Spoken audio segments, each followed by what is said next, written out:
Welcome, my friends. This is Maniacal Incorporated, and all eyes are on Dublin. They have been issued an ultimatum. They have 1 year to accept vassalization, or we will march on their settlement, seize it, and proclaim the High Kingship. In a bid to encourage Falva to make the right decision, what I am going to do is I am going to begin the process of expanding our men-at-arms. So we don't really have a lot at the moment. We're going to add an armoured footman regiment? Regiment. So unraised, it's 0.4 per month. So that's hefty when they're raised at 1.2. So it's going to take a while to get that recruited. So that will hopefully increase our military strength in comparison to Dublin's. So we're trying to sway Falva. We've just added 25 opinion. He's at minus 16. You think about it for a while, Falva. You think about it. The succession is still weighing heavily on my mind, even though if we can form the Kingship of Ireland, it's not going to make all that big of a deal because we'll be able to put Tanistry elective in place. Here is my current preferred successor, Amleve. He's 4. I've put him studying stewardship, and I'm going to send him to his aunt, Orla, who I mistakenly thought in the last episode was married to Teithmer, who is currently, there's a plot against him by the husband of the Queen of Croatia. It's confusing. But Orla isn't married to Teithmer, she's married to a different one of our knights. I think Armaduk previously served as our marshal. But she has high stewardship. She also has the Hail trait, which isn't being passed down. But she is generous, brave, and temperate. So for those traits, I am going to have her educate our son. I was going to say, I almost said we're going to have her marry. But nope. And I'm still wondering what to do with this other fool. Can I get him to take vows? He's the primary heir, so he won't take vows. That's interesting. So maybe if we can get Tanistry in place, we can get him to take vows and become a monk, and possibly become our bishop at some stage. What I would like to know is, maybe it's only available if you go down the learning lifestyle route, but it'd be great if we had an option to actually take vows ourselves, because it was quite common for Irish rulers to basically go into a monastic settlement to retire. I was just about to start making excuses for what we were going to do with Dublin. We're just a month out from the end of the ultimatum, and they're at minus 13% acceptance, or minus 13 acceptance. So I was going to give them until the end of the sway scheme. However, we have been called into a war by our brother-in-law, a liberty war against the man that killed his father, that killed our father-in-law, that executed him. So I think we will absolutely accept. And this pretty much marks our first major excursion off the island of Ireland. We will raise the forces in everywhere. We will get them together. They'll probably be put under the command of Uí Néill, and we will set sail for England. Well, what a blow this is to us. The army will arrive in Somerset, but it will arrive without a commander. He was the first to be vassalized by... I can't remember. Was it our father or our grandfather who vassalized Uí Néill? He has served us as a faithful ally. Donncha MacDonald will take his place in command of the army, but he has died of old age at 68 years of age. He will be replaced as Marshal on our council. This is the powerful vassal that wants a seat, and he is utterly useless. We actually have no good powerful vassals to replace him, so it also looks like it is going to be Donegal of Ossory who will be taking his place. I've landed here in Somerset because I want to stay close to the coast where we can get supplies. An alliance has expired. I'm not too sure. Is that with one of our... I think that's actually our stepbrothers. Oh my god, there's so many people dying. We are, not for the first time, not for the last time, stressed to the gills. And we are going to take solace in our friend, Croatia, who, if I am correct, is, after succeeding as the Earl of Athlone. Now, I don't know if he's a powerful vassal, but he is an absolutely amazing steward. So he's knocked 5 months off of the time it was taking Temnon to increase development in Ulster. That's absolutely fantastic. We have marched down here. There's a lot of people dead. Like I said, this is our... There's Kailach. He's going to rule as king of Croatia someday. So we organised that marriage to him, to a daughter of a count that would have been ruling nearby where he would have taken over in France, but that's not going to happen. We've landed in the south of Uí Néill. I'm wondering if perhaps we should try to meet up with the forces up here, because these guys are... I'm not even too sure where our main allies are. I think these are them. So it's a bit of a confused scenario at the moment. There is a hefty army wandering around, and we might want to... I think we might indeed want to make a bit of a cross-country run. That's our problem, though. We're going to be losing hundreds of casualties as we do that. So it's just this big, long run across the middle of England.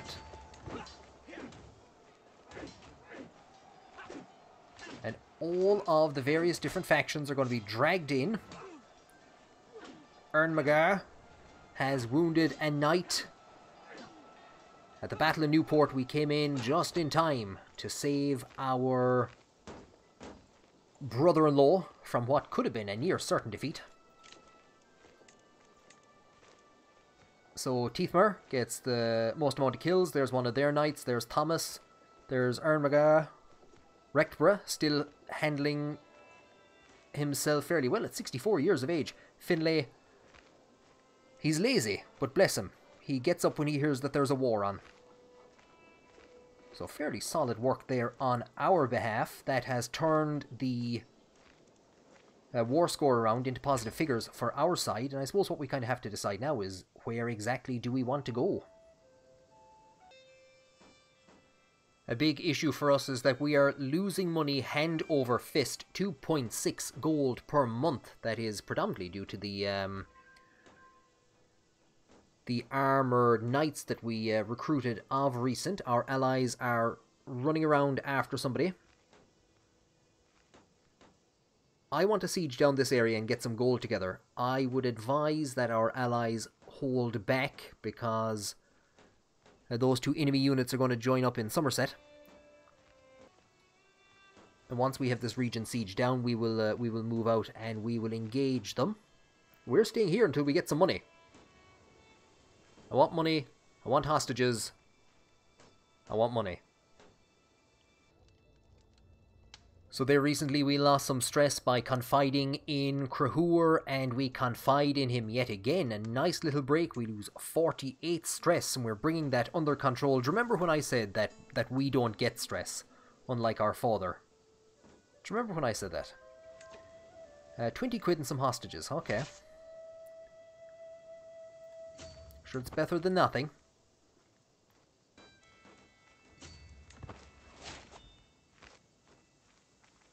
We've actually managed to lift the siege at the last minute. We've hit something.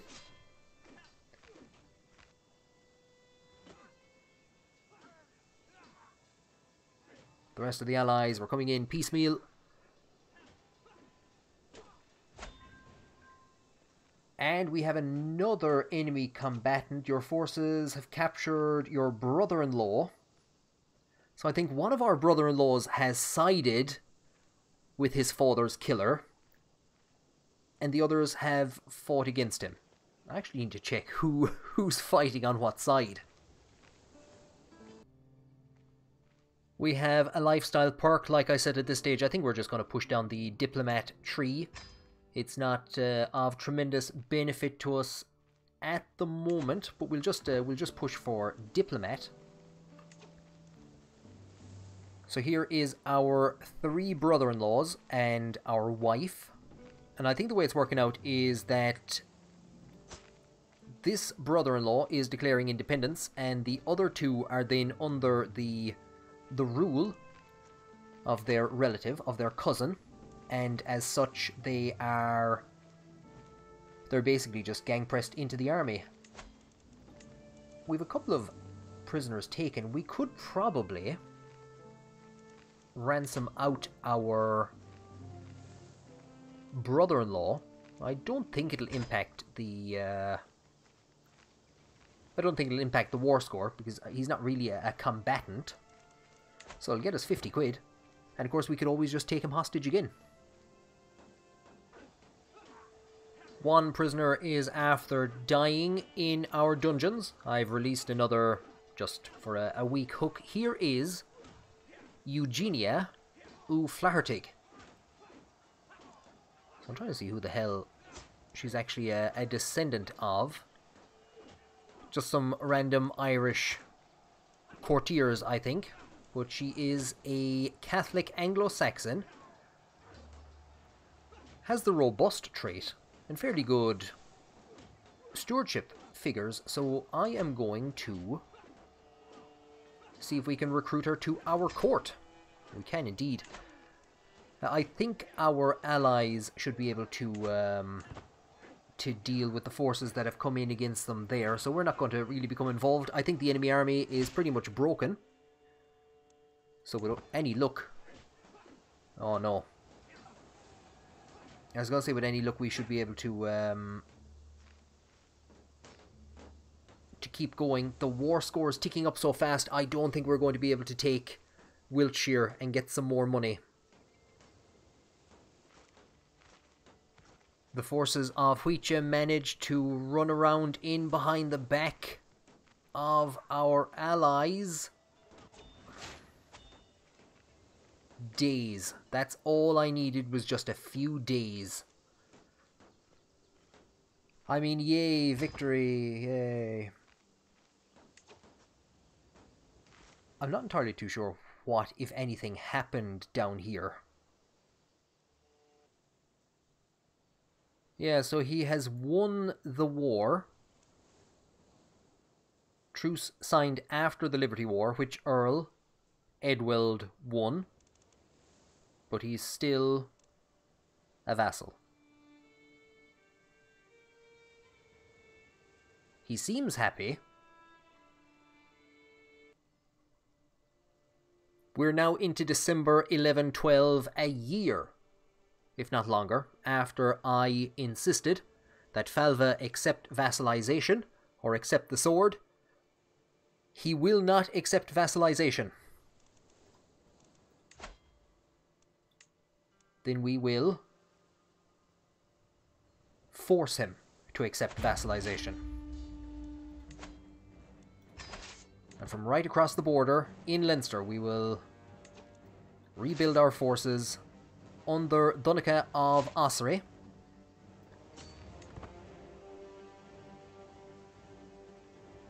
And with any luck, it should be a simple enough siege.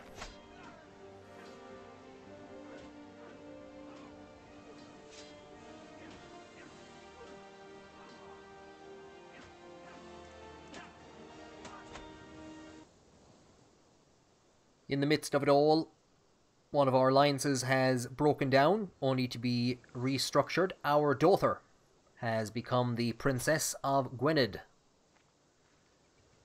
And she's a lunatic. Well, there you go. We have good friends at court and we have good relatives. Our aunt has come into us screaming at the top of her lungs. That's nice. Lose some stress. So apparently we rule a multilingual kingdom. And Éanna of Leinster suggests that we learn Norse. The way we can understand what it is the Icelandic forces are looking for when they raid on nearly every episode. So we can either hit the books, we can hire a tutor, or why bother? Irish is clearly superior. We're going to gain stress one way or another.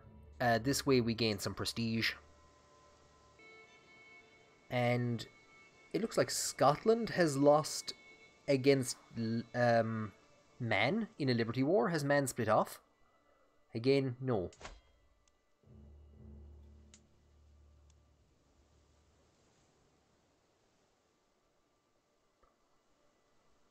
Oh, so it's not this is Man now. Man, man, man.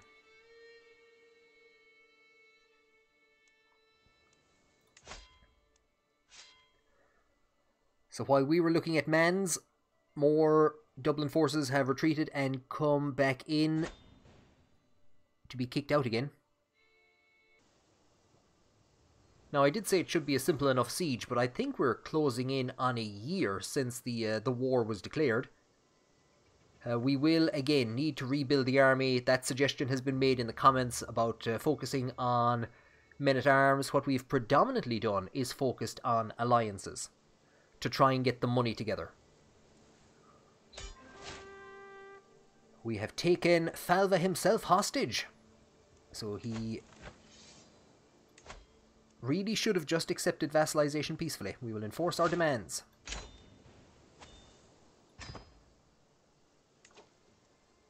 And we will see what our dungeon looks like. And you know what? The dungeons aren't all that impressive. There's a bit of a stank down there. It's Stanko. He has the potential to be a some way interesting physician. We'll ransom him off for a tenner. We have stood the army down in Dublin. We have completed our great conquest. We have solidified complete control over the north and the east of the island. We have basically created a new division, historically running from Dublin across to Galway. You would have had the Escariada, which would have divided the northern half and the southern half of the island, Le Queen and Le Moa. But we have created a new division. And in sieging Dublin and in taking control of Dublin, we will proclaim ourselves as the Duke of Mead, effectively the King of Tara.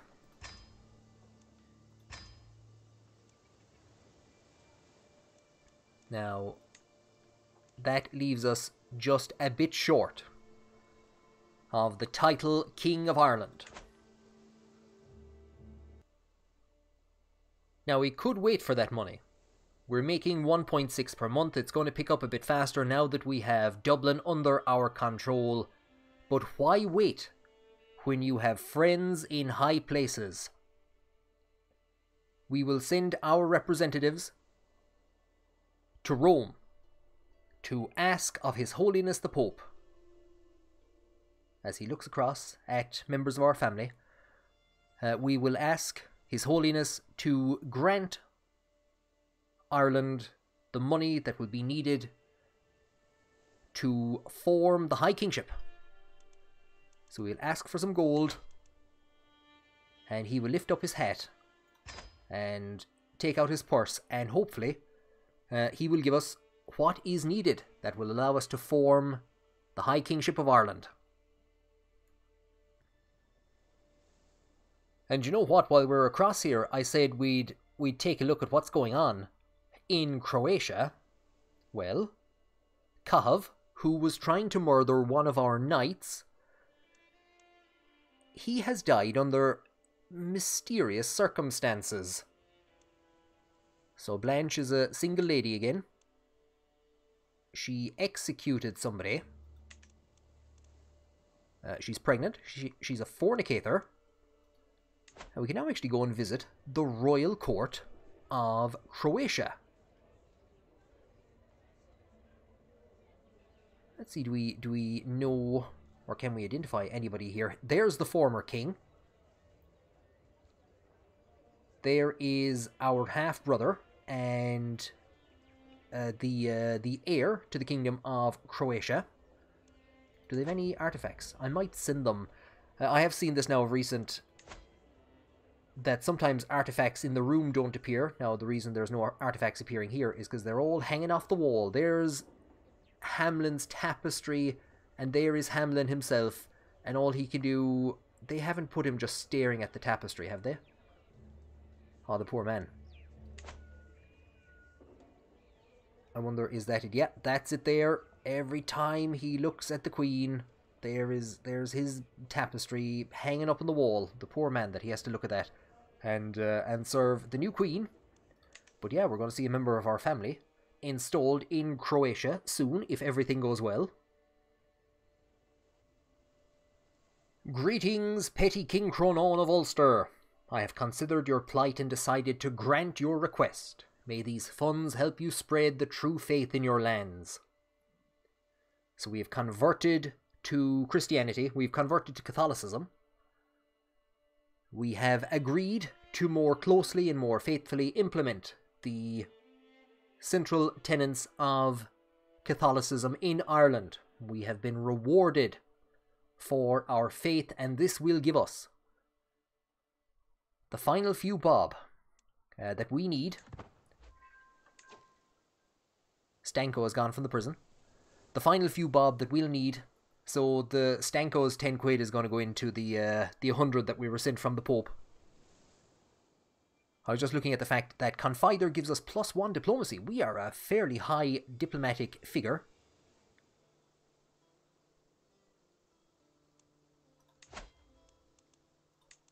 I was confused about what direction I was supposed to go on. There we go. 325 to form the Kingdom of Ireland.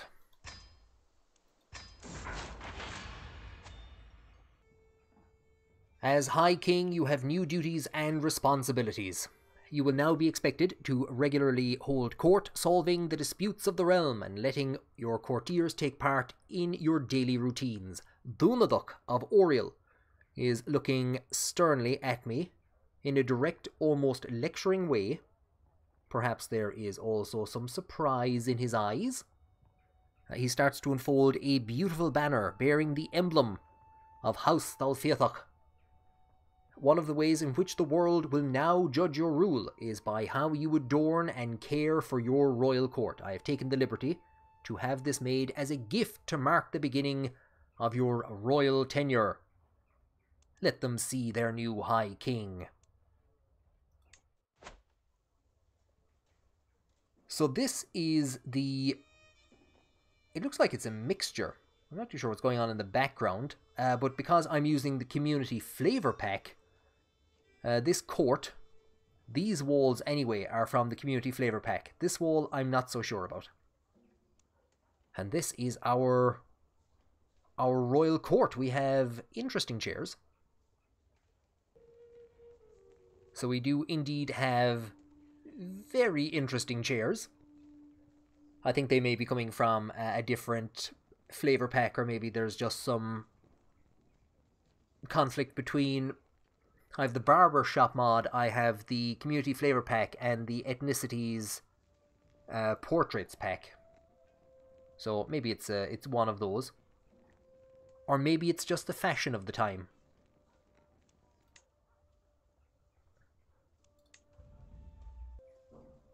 We have, however, 2 artifacts to hang on the walls.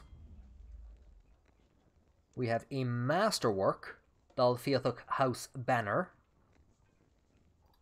I think we'll put that one directly behind us. And then over here, we can put the Dynasty banner. Are they not just the same thing? Probably. And now we're in a position where we can actually begin to build artifacts. We were promised so many statues by people.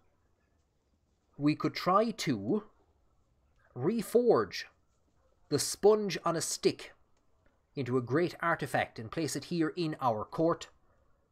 We of course also have the Bane of Iceland, the crown that our father created and dedicated to his great victory over the Icelandic forces. There's a lot we can do. There is a lot we can do now that we have a throne room and we have created and stabilized the Kingship of Ireland. Who is this man? Who is this man standing next to us? That is our son, Seachnasach. I was wondering if our best friend is here, so I know that's a visitor to the court. I don't think he is, so we'll go and look for him. The first act that we will commit as the High King of Ireland. Croatia, our friend, Croatia, our dear and faithful servant, a son of our dear and faithful servant, Moel Shacloin. We will grant him the title of King of Mead. So this is the duchy title that we created to secure the High Kingship for ourselves. And at a later point in time, I will create the title for Leinster and probably give it to Donal of Ossory. Speaking, of course, of faithful servants, here is Fogartuck, who aided us in our war against Leinster. He has allied with us, but he will also accept vassalization on good solid grounds, the normal feudal obligations, so we will offer that position. And if we come to Connacht, we could go for low feudal obligations. We're going to keep it at normal, and possibly once the armies get back to good solid numbers, it might frighten him a bit. Difference in military strength, yeah. So I think once we get our army back up, that might knock him over the limit, and we might get him on normal feudal obligations. Munster has accepted vassalization, and Connacht sees the writing on the wall.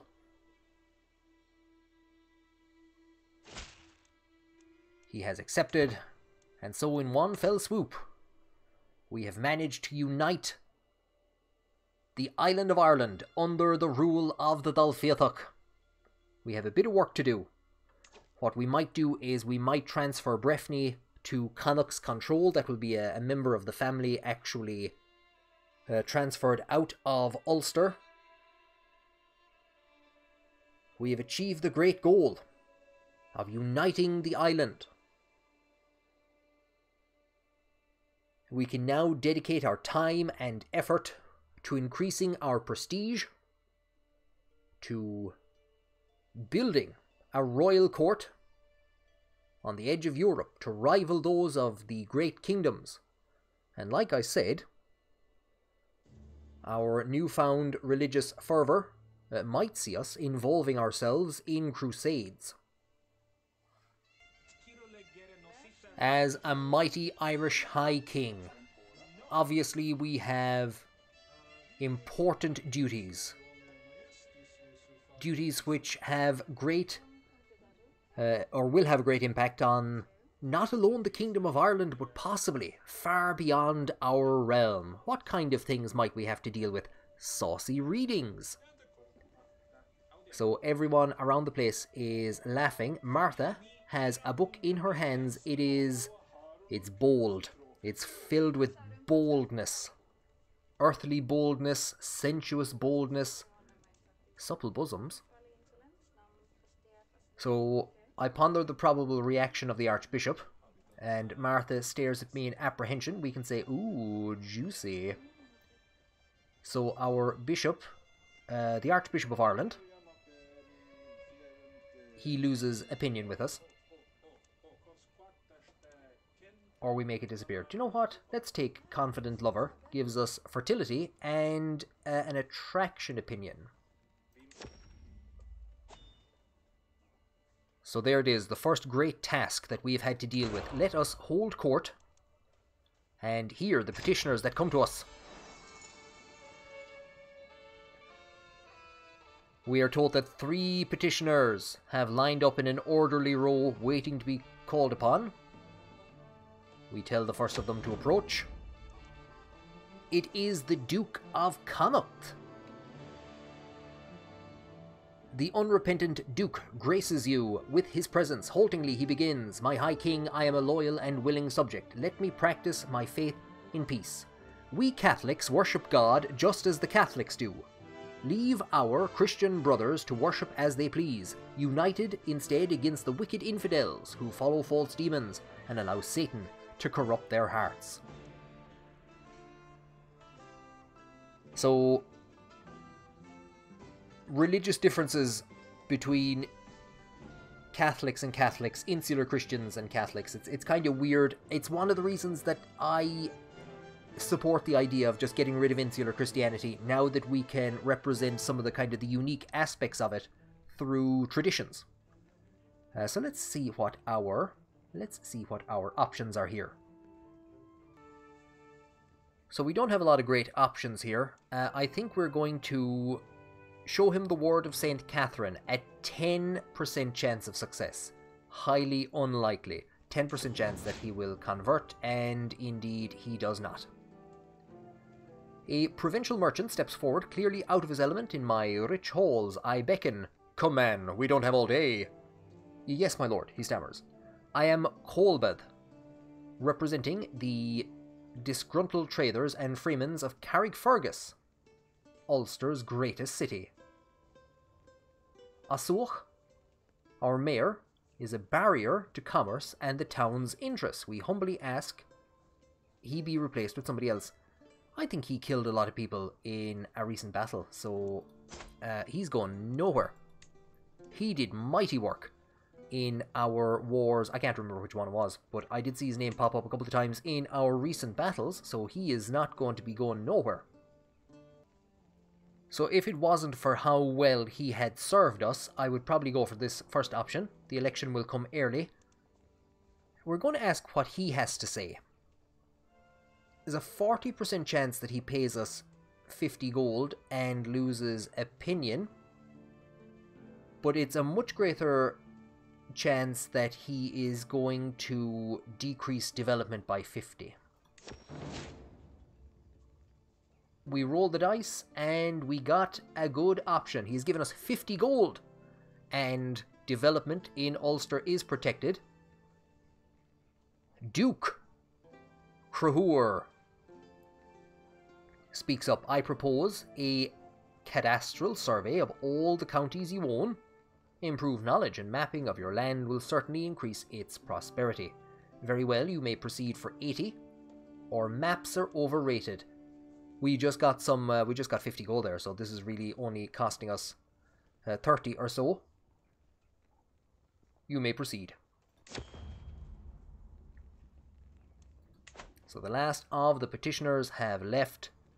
Others remain talking amongst themselves. My business here is done.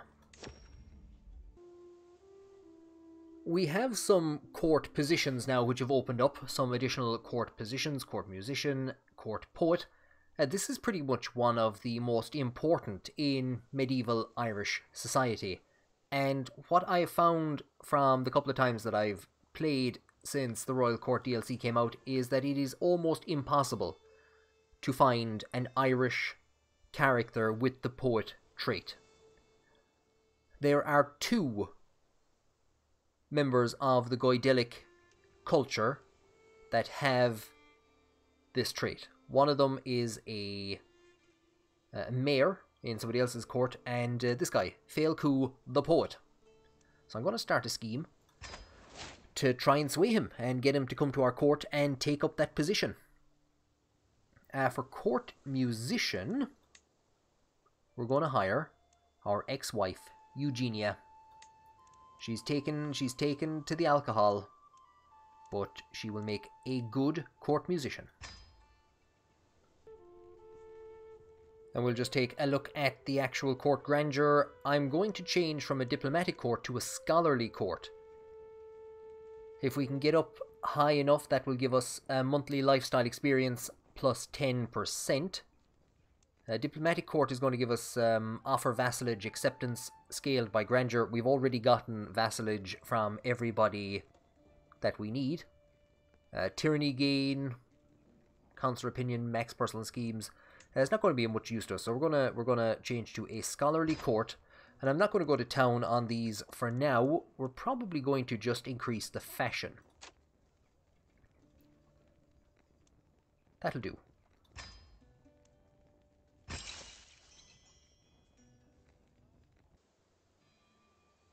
So there you go. In just a few short years since we were demanding the vassalization of Dublin, we have managed to form the Kingdom of Ireland. A kingdom financed and ordained by Almighty God. And we managed to put a member of the Dál Fiatach on the throne of Ireland before one got onto the throne of Croatia. That would have been awkward otherwise.